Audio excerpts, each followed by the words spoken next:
जय गुरुदेव। साप्ताहिक सत्संग। यह 5वीं पातशाही श्री गुरु अर्जुन देव जी महाराज के शब्द हैं। हमें चाहिए कि सत्संग में आकर वाणी पर विचार करें और देखें कि जो वाणी कहती है हम अपने मन को उस धारणा पर लाते हैं या नहीं। यह सत्संग का मूल है। आगे वह कहते हैं कि आदि निरंजन प्रभ निरंकारा सबमह वरतय आप निरारा। अंजन का अर्थ है माया और निरंजन कहते हैं माया से रहित को। कहते हैं कि वह सबका आदि और सबका अंत है, माया से रहित है, मालिक है। अब सवाल पैदा होता है कि दुनिया जन्म लेती है और मरती है, क्या वह भी जन्म लेता है और मरता है? कहते हैं नहीं, वह लफानी है, अमर है, सब में रहता हुआ सबसे निराला है। आगे कहते हैं वर्ण जात चिन्ह नहीं कोई, सब हुक्मे समठ उपदाई। कहते हैं कि उस परमात्मा को जिसकी न कोई कौम है, न मजहब है, न उसका कोई रंग है, न वर्ण है, न वह हिंदू है, न वह मुसलमान है, न सिख है, न ईसाई है, वह सबका परमेश्वर मालिक है। सारी दुनिया को अपने हुक्म शब्द से पैदा करता है। जब उसका कोई वर्ण, कोई मजहब नहीं, फिर हम क्यों लड़ते हैं? मजहबों और वर्णों के पीछे क्यों भटकते फिरते हैं?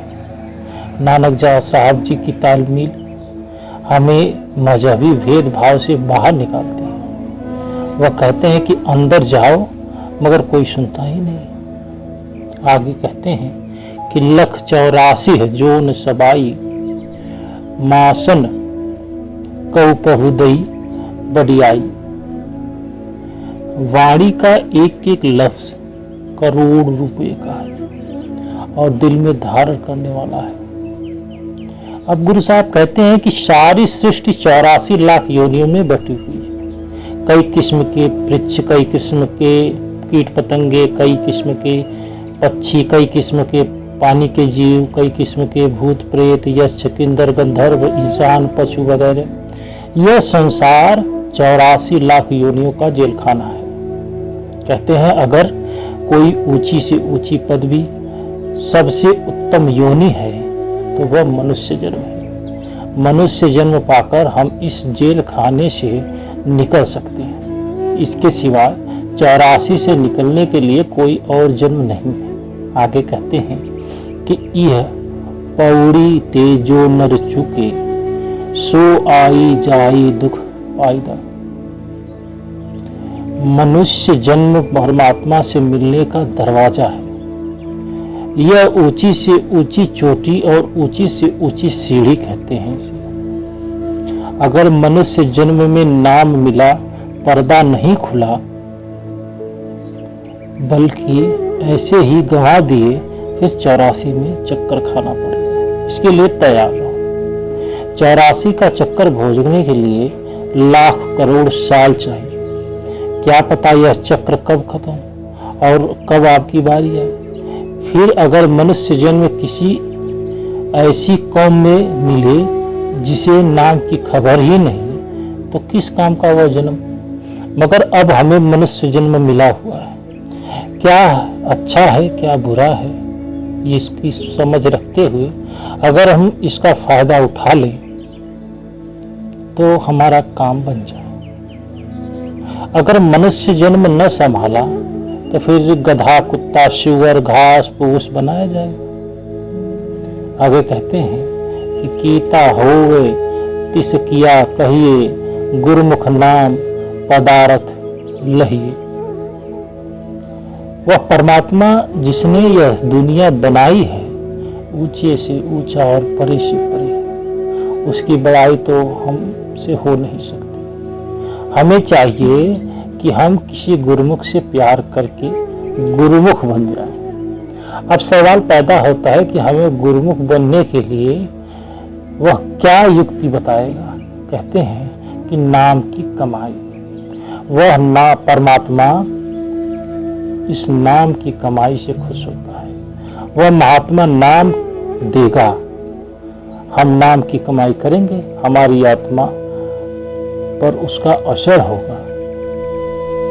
हमारी आत्मा पर पहले यह स्थूल शरीर है, स्थूल शरीर की स्थूल इंद्रियां हैं जिनके जरिए हमारा इस स्थूल दुनिया में इससे संबंध होता है। जब नाम की कमाई करते हुए हम तुरिया पद या सहस्त्र कवल में जाएंगे, वहाँ सूक्ष्म गिलाप और सूक्ष्म दुनिया है।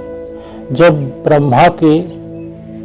ब्रह्मा में जाएंगे, वहाँ कारण शरीर और कारण दुनिया है। जब हम पार ब्रह्म या 10वें दरवाजे में जाएंगे, वहाँ अमृतसर है जिसमें नहाकर न सिर्फ तीनों शरीर स्थूल सूक्ष्म और कारण उतर जाते हैं, बल्कि सारे कर्म नाश होकर रूह निर्मल हो जाती है। संत फिर दुनिया में आने जाने के लिए इसके प्रारब्ध कर्म खत्म कर देते हैं। यहाँ तक एक सूर्य की तरह मुंह नहीं कर सकते, मगर हम वहाँ पहुँचेंगे, हमारी रूह की अपनी रोशनी 12 सूर्य की हो जाएगी। जब सचखंड जाएंगे, रोशनी 16 सूर्य की हो जाती है। जो सचखंड पहुँच गया वह गुरुमुख हो गया। 10वां द्वार संतों की तीसरी और सचखंड 5वीं मंजिल है। इसी को मुसलमान मकाबे हब कहते हैं। सचखंड पहुंचकर गुरु मुख को जो ताकत हासिल होती है उसका अंदाजा लगाना मुश्किल है। एक जगह साहब ने लिखा कि गुरुमुख कोट उधारदा भाई दे नावे एक कड़ी।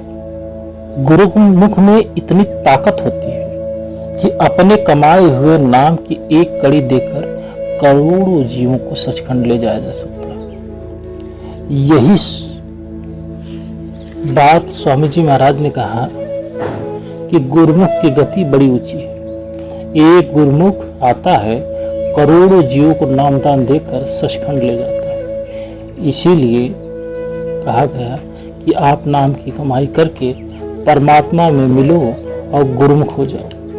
न सिर्फ आप ही तरो, बल्कि सारी दुनिया के साथ एक ऐसा संबंध बनाओ कि सब तर सके। भाव आध्यात्म वातावरण पैदा कर सके। पूरी दुनिया में शांति कायम करने की प्रेरणा स्रोत बन सके। जो आपके संपर्क में आए उसे एक प्रभाव मिले, आप प्रभावशाली बन सको। आगे लिखते हैं कि जिस आप भुलाई सोई, भूले सो बूझे, जियस बुझाई दा। दुनिया के दो पक्ष हैं, एक मनमुख, दूसरे गुरुमुख। जो मनमुख है वे मालिक को भूले हुए हैं, जो गुरुमुख है वे सीधी राह पर है। कहते हैं आप गुरुमुख बनो, मनमुख बनकर क्या लेना। आगे लिखते हैं कि हरक सोग का नरग यहाँ से उबरे जो सतगुर सड़ियाँ। कहते हैं कि जो दुनिया है पाप पुण्य दुख सुख की एक नगरी है। यह ऐसा आदमी यहाँ कोई आया नहीं जो सिर्फ पाप कर सकता हो, सिर्फ पुण्य कर सकता हो। जो आया है वो पाप भी करेगा और पुण्य भी करेगा, तो वो स्वर्ग भी जाएगा और नरक भी जाएगा। यह रंज और खुशी का शहर है। इसमें छुटकारा पाने का एक ही तरीका वह सतगुरु देते हैं। जिसने गुरुमुख से नाम जोड़ लिया, जो कमाई करते हैं शब्द की, अंदर शब्द की लज्जत पा लेते हैं, सतखंड पहुंच जाते हैं। सो जब हम किसी गुरुमुख की शरण में जाएंगे, वह कहेगा कि भाई तेरे अंदर शब्द है, प्यार के साथ अपनी रूह उसमें जोड़ दे। गुरुमुख कहो या सतगुरु, वह न मजहब में बनाता है न ढालता है, बल्कि हमें मजहबों की कैद से निकालने और परमेश्वर से मिलाने के लिए आता है। कहते हैं कि जो कामिल मुर्शिद को सोहबत में आ गए वे बच गए, बाकी सारे 84 के चक्कर में चले गए। आगे कहते हैं कि त्रिया गुड़ा ते रहे निरारा, सो गुरुमुख शोभा पाईदा। अगर किसी ने मुक्ति हासिल की तो मैदान जीता है, तो गुरुमुख बनकर जीता है। क्योंकि ब्रह्मा की चोटी तक तीनों गुण हैं, तीनों गुणों में मुक्ति नहीं। जो ब्रह्मा की मुक्ति है कल्प पर्यंत है। अगर यह मुक्ति मिल भी गई तो मियाद खत्म हो जाने पर फिर दुनिया में आना पड़ेगा, खोटी खोटी योनियों में जाना पड़ेगा। अगर हमें सच्ची मुक्ति लेनी है तो तीनों गुणों से परे चौथे लोक में जाना होगा, जो त्रिलोक या ब्रह्म तय करके पार ब्रह्म तक पहुँच गया, सचखंड जाने का हकदार हो, उसे वह मुक्ति मिल सकती है। आगे कहते हैं, अनेक कर्म किए बहु तेरे, जो कीजय सो बंधन पे। अब कर्मकांड का हाल बयान करते हैं। कहते हैं कि जिस तरह अगर हमें किसी साहूकार से कुछ रुपया मिल जाए तो भी उसकी बही के हिसाब है, अगर देना है तो भी उसकी बही के हिसाब है। इसी तरह अगर हमारे पुण्य हैं तो भी धर्मराज से वास्ता है, अगर पाप हैं तो भी धर्मराज के दरबार में जाना पड़ेगा।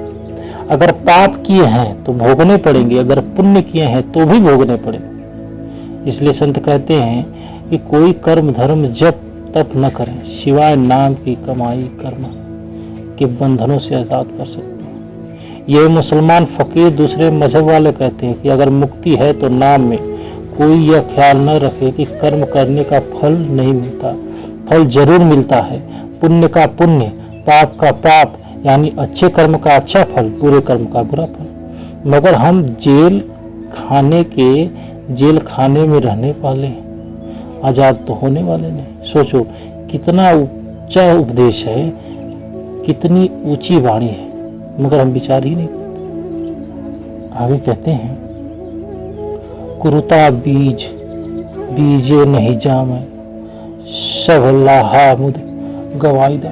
कहते हैं कि यह कलयुग है, इसमें न जप की जरूरत है, न तप की जरूरत है, न तीर्थ, न मूर्ति, न मंदिर, न किसी और कर्म की। यह पिछले युगों से बहुत ठीक है, मगर कलयुग में क्या करना है?